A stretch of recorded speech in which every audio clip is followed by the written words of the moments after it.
तो जय हिंद दोस्तों, एक बार फिर से स्वागत है आपका अभिजीत जीएस एक्सप्लोर सेंटर में।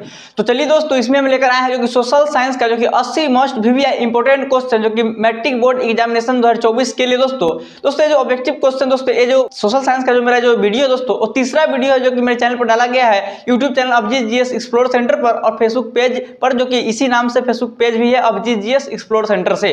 तो चलिए दोस्तों, जो इस वीडियो में हम जानेंगे दोस्तों सभी क्वेश्चंस को जो कि बारी बारी से आपके स्क्रीन पर आएगा और ऑप्शंस और आंसर के साथ। तो चलिए दोस्तों, साथ ही साथ क्वेश्चंस को आप माइंड में बैठाते चलिएगा। चलिए दोस्तों, पहला क्वेश्चन आपके स्क्रीन पर है, पहला नंबर में है कि मुद्रण सबसे पहले किस देश में आरंभ हुआ। तो मुद्रण जो है दोस्तों किस देश में आरंभ हुआ, तो ऑप्शन नंबर ए हो जाएगा, यानी कि चीन में आरंभ हुआ। चलिए दूसरा नंबर है कि भारतीय राष्ट्रीय कांग्रेस की स्थापना किस वर्ष हुई। तो भारतीय राष्ट्रीय कांग्रेस की जो स्थापना हुई दोस्तों, दू का हो जाएगा बी, यानी कि 1885 में हुआ। चलिए तीसरा नंबर है कि रक्त और लौह की नीति का अवलंबन किसने किया था। तो रक्त और लौह की नीति का अवलंबन जो किया था दोस्तों, 3 का हो जाएगा सी, यानी कि बिस्मार्क ने किया था। चलिए चौथा नंबर है कि सविनय अवज्ञा आंदोलन की शुरुआत कब हुई। तो सविनय अवज्ञा आंदोलन की शुरुआत जो हुई दोस्तों, 4 का हो जाएगा सी, यानी कि 1930 में, जो कि एक तरह से दांडी से इसका एक तरह से शुरुआत हुआ। चलिए 5 में है कि मुस्लिम लीग की स्थापना किस वर्ष हुई। तो मुस्लिम लीग की जो स्थापना है दोस्तों, 5 का हो जाएगा बी, यानी कि 1906 में हुआ था। चलिए आगे समझते हैं छठा नंबर की भारतीय संविधान में किया गया 73वां संविधान संशोधन किससे संबंधित है। तो जो भारतीय संविधान में जो 73वां संविधान संशोधन किया गया दोस्तों, वो किससे संबंधित है। तो यहाँ पे 6 का हो जाएगा सी, यानी कि पंचायती राज से संबंधित है। 7 में है कि भारत के लिए पहला फैक्ट्री एक्ट किस वर्ष पारित हुआ। तो भारत के लिए जो पहला फैक्ट्री एक्ट पारित हुआ दोस्तों, वो 7 का हो जाएगा ऑप्शन नंबर सी, यानी कि 1881 में दोस्तों। चलिए हम 8 में समझते हैं कि गिरमिटिया मजदूर बिहार के किस क्षेत्र से भेजे जाते थे। तो गिरमिटिया मजदूर जो थे दोस्तों, वो बिहार के जो एक तरह से ऑप्शन हो जाएगा 8 का डी, यानी कि पश्चिमी क्षेत्र से गिरमिटिया मजदूर को भेजा जाता था। चलिए अगला क्वेश्चन है 9वां नंबर की वर्नाक्यूलर प्रेस एक्ट से बचने के लिए किस पत्र ने रातों रात अपनी भाषा बदल दी। तो 9 का हो जाएगा आपका सी, यानी कि अमृत बाजार पत्रिका ने, जो कि एक तरह से वर्नाक्यूलर प्रेस एक्ट से बचने के लिए अपनी भाषा को रातों रात बदल दिया। 10 में है कि पूर्ण स्वराज की मांग का प्रस्ताव कांग्रेस के किस अधिवेशन में पारित हुआ। तो पूर्ण स्वराज की मांग का प्रस्ताव जो है कांग्रेस के किस अधिवेशन में पारित हुआ दोस्तों, तो 10 का हो जाएगा ए, यानी कि लाहौर अधिवेशन में। चलिए अब 11वां नंबर क्वेश्चन है कि सिखों के 10वें गुरु और अंतिम गुरु श्री गोविंद सिंह का जन्म बिहार के किस नगर में हुआ था। तो 11 का ऑप्शन हो जाएगा सी, यानी कि पटना में हुआ था। तो अगला क्वेश्चन है 12 नंबर की अंकोर वाट के मंदिर का निर्माण किस शासक के द्वारा करवाया गया। 12 का हो जाएगा ऑप्शन नंबर ए, यानी कि सूर्यवर्मन द्वितीय के द्वारा। सूर्यवर्मन द्वितीय ने जो कि अंकोर वाट के मंदिर का निर्माण करवाया। दोस्तों अंकोर वाट में जो मंदिर है दोस्तों, किस हिंदू देवता का मंदिर है। तो दोस्तों विष्णु भगवान का मंदिर है अंकोर वाट में। तो अंकोर वाट कहाँ है, तो कंबोडिया देश में है। चलिए 13 नंबर है कि बांग्लादेश कब स्वतंत्र हुआ। तो बांग्लादेश जो स्वतंत्र हुआ दोस्तों, 13 का हो जाएगा सी, यानी कि 1971 में हुआ था। तो चलिए अगला क्वेश्चन है 14 नंबर, समझते हैं कि 1871 में कौन सी संधि हुई। तो 1871 में जो संधि हुआ दोस्तों, वो 14 का हो जाएगा ए, यानी कि फ्रैंकफर्ट की संधि हुआ। तो 1871 में कौन सा संधि हुआ दोस्तों, तो फ्रैंकफर्ट की संधि हुई, यानी कि 14 का ए हो जाएगा। चलिए आगे समझते हैं 15 में कि 1830 की क्रांति के बाद फ्रांस में किस प्रकार का शासन स्थापित हुआ।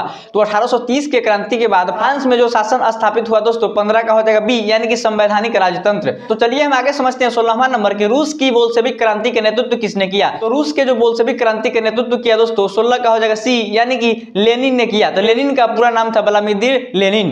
तो चलिए यहाँ पे 16 का हो जाएगा सी। चलिए हम आगे समझते हैं 17 में कि अखिल भारतीय किसान सभा का गठन किस वर्ष हुआ। तो अखिल भारतीय किसान सभा का जो गठन हुआ दोस्तों, वो 17 का हो जाएगा डी, यानी कि 1936 में हुआ था। चलिए 18 में है कि चौरी चौरा कांड के बाद गांधी जी ने निम्नलिखित में से किस आंदोलन को बंद कर दिया। तो 18 का हो जाएगा सी, यानी कि असहयोग आंदोलन को, जो कि महात्मा गांधी ने चौरी चौरा जो कि कांड के बाद बंद कर दिया। चलिए 19 में है कि अंतर्राष्ट्रीय मजदूर दिवस कब मनाया जाता है। तो अंतर्राष्ट्रीय मजदूर दिवस जो मनाया जाता है तो 19 का हो जाएगा बी, यानी कि 1 मई को। तो यहाँ पर अगला क्वेश्चन है 20 नंबर की तीनकठिया प्रणाली किन पर लागू थी। तो तीनकठिया प्रणाली जो लागू थी दोस्तों, 20 का हो जाएगा ए, यानी कि किसानों पर था। चलिए 21 में है कि भारत में राष्ट्रीय स्तर पर पंचायती राज की स्थापना कब हुई। तो भारत में जो राष्ट्रीय स्तर पर पंचायती राज का जो स्थापना हुआ दोस्तों, 21 का ऑप्शन नंबर ए हो जाएगा, यानी कि 1959 में हुआ था, जो कि पंडित जवाहरलाल नेहरू ने किए थे। तो 22 में है कि बिहार में पंचायती राज का स्वरूप है। तो बिहार में पंचायती राज का स्वरूप क्या है दोस्तों, तो 22 का हो जाएगा यहाँ पे तीनों हो जाएगा, यानी कि ग्राम पंचायत, पंचायत समिति, जिला परिषद। तो 22 का हो जाएगा डी, यानी इनमें से सभी। यहाँ पे अगला क्वेश्चन है 23 नंबर की इंडिका पुस्तक के लेखक कौन है। तो इंडिका पुस्तक के जो लेखक है दोस्तों, वो 23 का हो जाएगा ए, यानी कि मेगास्थनीज।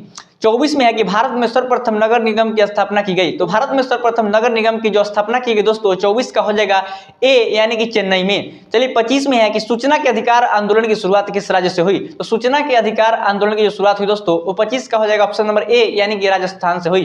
तो चलिए अब 26 में है कि भारत की प्रमुख सामाजिक समस्या क्या है। तो भारत की जो प्रमुख सामाजिक समस्या है दोस्तों ऑप्शन नंबर ए में है जातिवाद, बी में है भाषावाद, सी में है संप्रदायवाद। तो यहाँ पे 26 का डी हो जाएगा यानी कि इनमें से सभी। चलिए 27 में है कि नेपाल में लोकतंत्र की पुनः स्थापना को हुई। तो नेपाल में जो लोकतंत्र की पुनः स्थापना हुई दोस्तों वो हो जाएगा ऑप्शन नंबर 27 का बी यानी कि 2006 में हुआ था। चलिए आगे समझते हैं 28 में है कि पंचायती राज संस्थाओं के कितने स्तर हैं। तो 28 में है कि पंचायती राज संस्थाओं के जो स्तर है दोस्तों 28 का हो जाएगा बी यानी कि 3। तो चलिए हम आगे समझते हैं 29 में है कि भारत में सर्वोच्च न्यायालय के मुख्य न्यायाधीश की नियुक्ति कौन करता है। तो भारत में जो कि सर्वोच्च न्यायालय के जो मुख्य न्यायाधीश हैं उनका नियुक्ति जो करता है दोस्तों 29 का हो जाएगा बी यानी कि राष्ट्रपति करते हैं। 30 में है कि पंचायती राज व्यवस्था सर्वप्रथम किस राज्य में लागू किया गया। तो पंचायती राज व्यवस्था जो सर्वप्रथम लागू किया गया दोस्तों वो 30 का हो जाएगा ए यानी कि राजस्थान में लागू किया गया।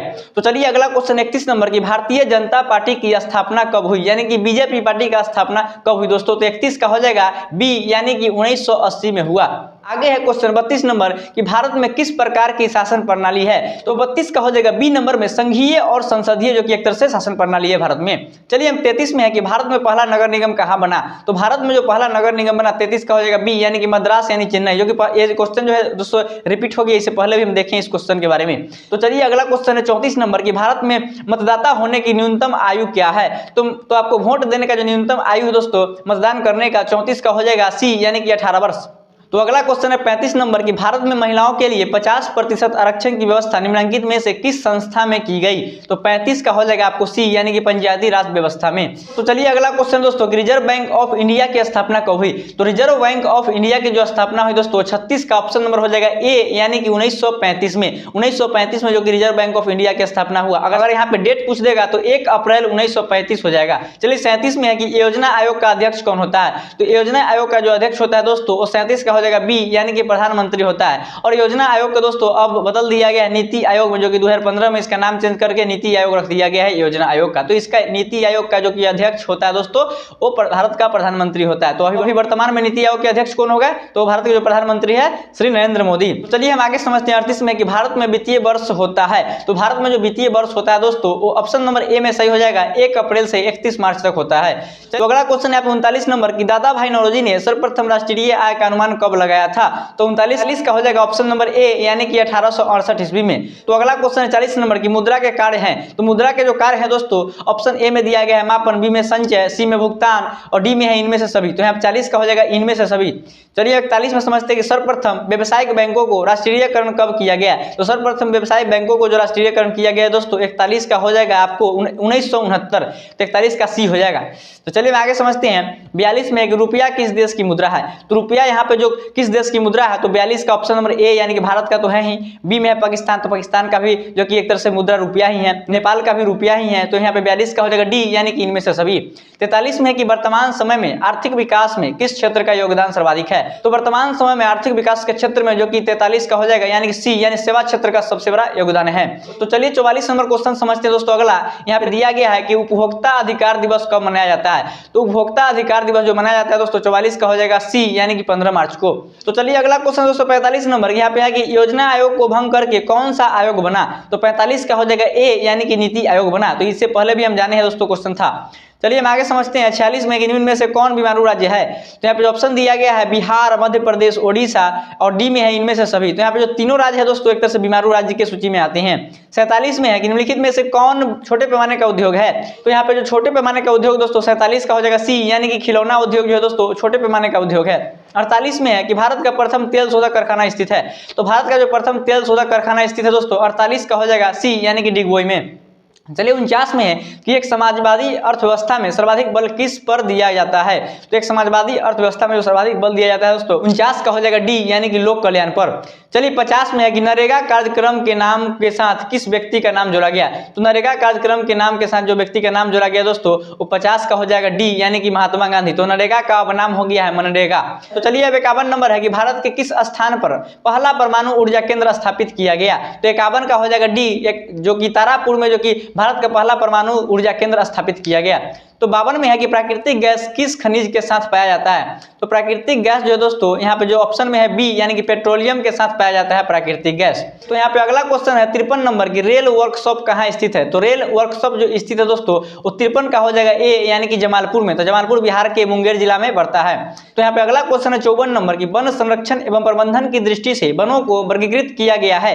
तो 54 का हो जाएगा बी यानी कि 3 वर्गों में। तो यहाँ पे वनों के जो 3 वर्ग है दोस्तों कौन कौन है। तो यहाँ पे पहला हो जाएगा संरक्षित वर्ग, दूसरा हो जाएगा ग्रामीण वर्ग और तीसरा हो जाएगा जो कि आरक्षित वर्ग। चलिए हम आगे समझते हैं कि 55 में है कि बिहार में नहरों द्वारा सर्वाधिक सिंचाई किस जिले में होता है। तो बिहार में जो नहरों द्वारा सर्वाधिक सिंचाई होता है दोस्तों वो 55 का हो जाएगा ए यानी कि रोहतास में होता है। तो यहाँ पे अगला क्वेश्चन है 56 नंबर की मुंबई हाई क्यों प्रसिद्ध है। तो मुंबई हाई इसलिए प्रसिद्ध है दोस्तों कि 56 का हो जाएगा सी यानी कि खनिज तेल हेतु।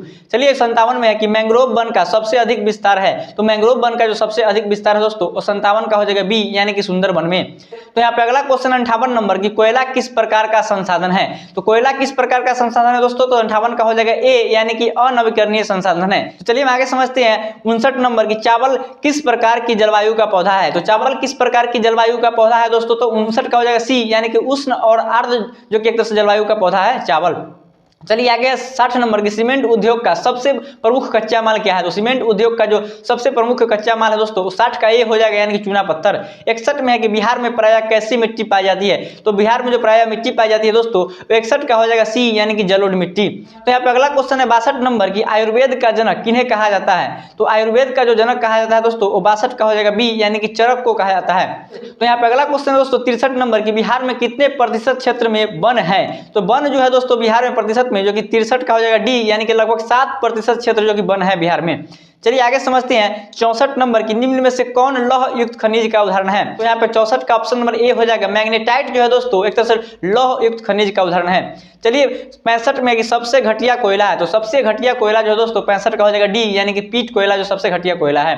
तो यहाँ पे अगला क्वेश्चन है 66 नंबर की निम्न में से कौन रोपण फसल नहीं है। तो 66 का हो जाएगा यहाँ पे सी यानी कि धान जो है दोस्तों रोपण फसल नहीं है। तो यहाँ पे हम समझते हैं कि रोपण फसल होता क्या है। तो रोपण फसल एक ऐसा फसल होता है दोस्तों जिसका खेती एक सन्निहित क्षेत्र में जो कि एक तरह से व्यापक पैमाने पर होता है, जिसका स्वामित्व और प्रबंधन जो है दोस्तों किसी व्यक्ति या किसी कंपनी के द्वारा होता है, उसे एक तरह से रोपण फसल कहते हैं। तो यहाँ पे 66 का जो जाएगा सी धान जो है दोस्तों रोपण फसल का उदाहरण नहीं है। रबर गन्ना और चाय जो है दोस्तों एक तरह से रोपण फसल है, यानी कि जो रोपण फसल है एक तरह से सन्निहित क्षेत्र में इसका एक तरह से जो खेती होता है व्यापक पैमाने पर होता है, साथ ही साथ इसका स्वामित्व और प्रबंधन जो कि एक तरह से किसी खास व्यक्ति या किसी कंपनी के द्वारा होता है। चलिए हम आगे समझते हैं 67 में है कि भारत की प्रमुख खाद्यान्न फसल कौन है। तो भारत की जो प्रमुख खाद्यान्न फसल है दोस्तों 67 का हो जाएगा डी यानी कि धान। तो यहाँ पे अगला क्वेश्चन है 68 नंबर की बिहार में कितना प्रतिशत कृषि क्षेत्र है। तो यहाँ पे बिहार में जो कृषि क्षेत्र का परसेंटेज है दोस्तों 68 का हो जाएगा बी यानी कि 60%। तो चलिए अगला समझते हैं 69 नंबर की भारत में सबसे लंबा बांध है। तो भारत में जो सबसे लंबा बांध है दोस्तों 69 का हो जाएगा बी यानी कि हीराकुड बांध। हीराकुड बांध जो है दोस्तों भारत का सबसे लंबा बांध है। 70 में है कि किस खनिज को उद्योग की जननी कहा जाता है। तो किस खनिज को उद्योग की जननी कहा जाता है 70 का हो जाएगा सी यानी कि लोहा को। तो यहाँ पे 71 नंबर क्वेश्चन है कि सर्वोत्तम कोयले का प्रकार कौन सा है। तो सर्वोत्तम कोयले का जो प्रकार है दोस्तों 71 का हो जाएगा ए यानी कि एंथ्रासाइट।